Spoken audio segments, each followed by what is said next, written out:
साथियों, हमारा अतीत बहुत ही गौरवशाली रहा है।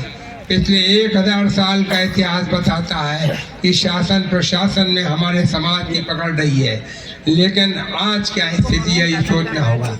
सन 52 में 50 विधायक थे और लगभग 40% सरकारी नौकरियों में हमारा समाज था, लेकिन आज की क्या स्थिति है इसको हमें सोचना होगा। साथियों, हमारे समाज में बहुत बड़े बड़े लोग पैदा हुए जिन्होंने बहुत नाम पैदा किया।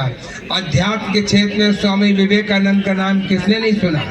हमारे विश्व के सर्वप्रिय नेता, हमारे देश के 30वीं बार के प्रधानमंत्री परम आदरणीय मोदी जी, जिनका नाम हमेशा लेते हैं, ऐसे स्वामी विवेकानंद आपके समाज से थे।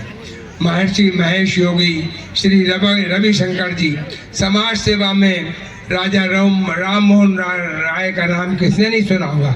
बंगाल के अंदर सती प्रथा समाप्त करने वाले आदरणीय राजा राम मोहन राय थे। उपन्यासकार मुंशी प्रेमचंद जी, वैज्ञानिक आर्यभट्ट, सीवी रमन, जगदीश चंद्र बसु, ये सब लोग आपके समाज से थे। राजनीति में नेताजी सुभाष चंद्र बोस, डॉक्टर राजेंद्र प्रसाद, जिनकी हम लोग जयंती मना रहे हैं और ये कार्यक्रम कर रहे हैं, वो हमारे समाज से थे। हमारे पहले राष्ट्रपति डॉक्टर राजेंद्र प्रसाद हमारे समाज से थे। दूसरे प्रधानमंत्री आदरणीय लाल बहादुर शास्त्री हमारे समाज से थे। डॉक्टर संपूर्णानंद, लोकनायक जयप्रकाश नारायण आदि हमारे समाज से थे। तो साथियों, लेकिन आज हमारी स्थिति क्या है। सन 22 में जब चुनाव हुआ, 3 विधायक थे आपके समाज के, सिर्फ 3 विधायक थे सन 22 में। उसके बाद और उस समय एमएलसी कोई नहीं था आपके समाज से। बाद में 2 एमएलसी और हुए, एक भाजपा से एक सपा से, 2 विधायक और जीते भाजपा से। इस तरह से आज हम लोग 5 एमएलए और 2 एमएलसी हैं। तो सन 22 में 3 थे, आज हम इतने हैं। लेकिन अभी में और संगठित होना है, जगह जगह इस तरह के कार्यक्रम करना है, इससे फर्क पड़ता है। सरकारी नौकरियों में आज हम 4% रह गए हैं और उनमें से भी बहुत से रिटायर होने वाले हैं। जब आईएएस आईपीएस की सूची निकलती है तो मैं उसमें देखता हूँ, पिछले कई सालों से देख रहा था, आईएएस आईपीएस यूपीएससी में हमारे समाज के लोग बहुत कम पास होते थे। मुझे इस बात की खुशी है कि इस बार 18 आईएएस हम आए हैं, तो मैं कहूँगा ये एक बड़ी बात है। अब हमारा समाज आगे बढ़ रहा है और जिस समाज का युवा आगे बढ़ेगा वही समाज आगे बढ़ेगा। हमारे यहाँ का युवा बेरोजगारी का शिकार है और जिस घर में बेरोजगारी होगी उसमें हमेशा कलह रहेगी और गरीबी रहेगी। हम चाहते हैं हमारे बच्चों को अच्छी शिक्षा दी जाए। केपी ट्रस्ट ने परम आदरणीय मुंशी काली प्रसाद जी ने आज से कई 200 साल पहले लगभग अपना सब कुछ दे दिया, केपी ट्रस्ट को दे दिया और उन्होंने युवाओं की शिक्षा के लिए, युवाओं के रोजगार के लिए, हमारे गरीब विधवाओं के सहयोग के लिए अपना सब कुछ दान दिया। ऐसे मुंशी काली प्रसाद जी का हम लोग आज जन्मदिन मना रहे हैं। हम चाहते हैं हमारे युवाओं को अच्छे संस्कार दिए जाएं, अच्छी शिक्षा दी जाए, उनके अंदर मेहनत की आदत हो और कोई काम छोटा नहीं है। जो भी काम मिले, जितनी भी तनख्वाह मिले, भगवान का नाम लेके वो काम शुरू करें। खाली बैठने से हर काम अच्छा है।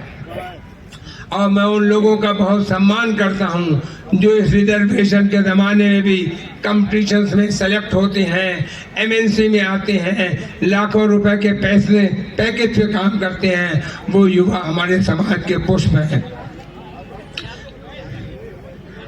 हम लोग पहले गांव में रहते थे, जमींदारी थी, खेती करते थे। जब पढ़ लिख गए सरकारी नौकरी में आ गए और सरकारी नौकरी में आने के बाद खेती बेच दी और आज हालत ये है, न खेती है न रोजगार है। तो मैं समझता हूँ हमको अपने आप को रोजगार के लिए आगे बढ़ना है।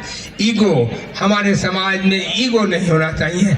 मैं कुछ नहीं, हम हैं और हम लोगों को एक दूसरे की मदद करना चाहिए, एक दूसरे का सहयोग करना चाहिए। भाई की तरक्की में भाई को खुश होना चाहिए।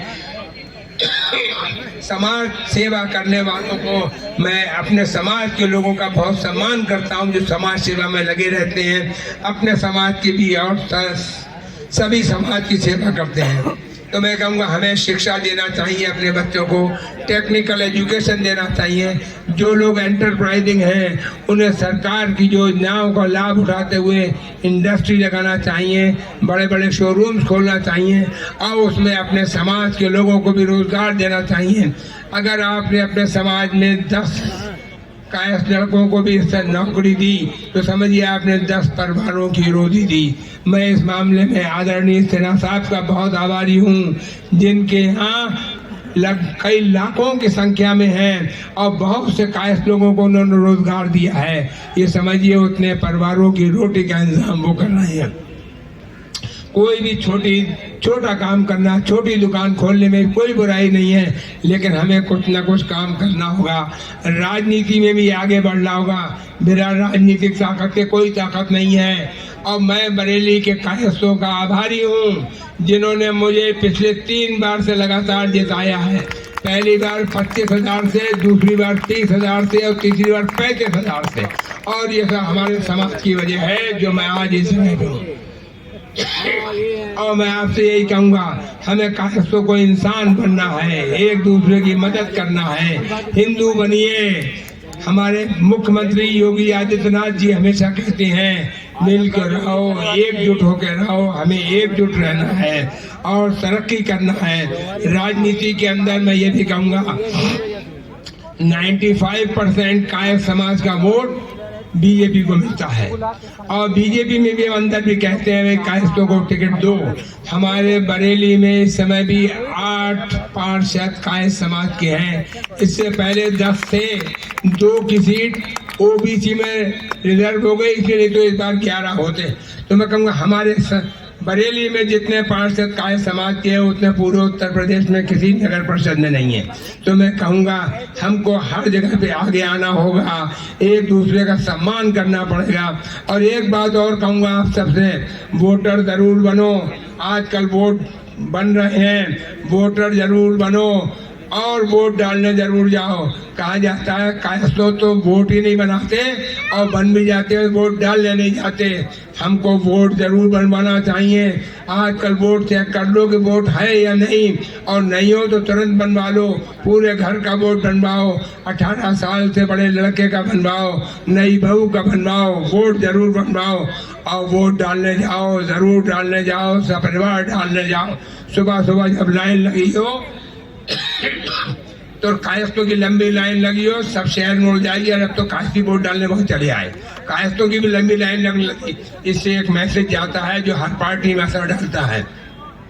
और गरीब रिश्तेदारों को ऊपर उठाओ, गरीब रिश्तेदारों की मदद करो और घर में हो नारी का सम्मान, बहू बेटी एक समान। बहू बेटी में कोई फर्क नहीं चाहिए। हमें अपनी बेटियों को भी अच्छी शिक्षा देना चाहिए, बेटियों को इकोनॉमिकली इंडिपेंडेंट बनाना चाहिए, तभी हमारा परिवार तरक्की करेगा। तो मैं आप सबसे यही कहूँगा कि हमें सभी को वोटर जरूर बनना चाहिए। और आजकल वोट बन रहे हैं, वोटर जरूर बनो और एक दूसरे का सहयोग करो। राजनीति में नौजवानों को आगे आना चाहिए। इन्हीं शब्दों के साथ मैं आप सबको नमन करता हूं, आपका अभिनंदन करता हूं।